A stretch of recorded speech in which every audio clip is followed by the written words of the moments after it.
How would you describe for everyone that sees Marcus Freeman on the outside with, the great stuff that I want to be able to buy in the bookstore that he's rocking all the time, all that stuff. Like, what's he like behind the scenes with you guys in day to day, especially in defense?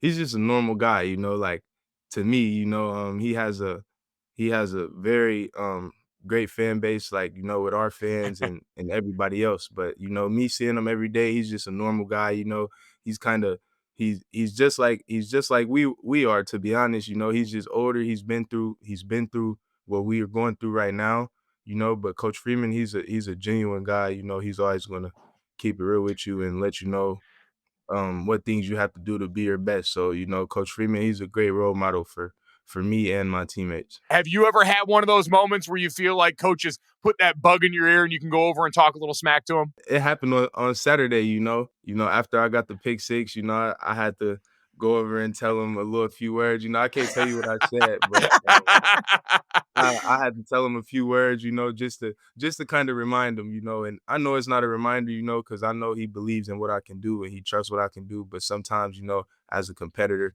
you got to remind people for sure.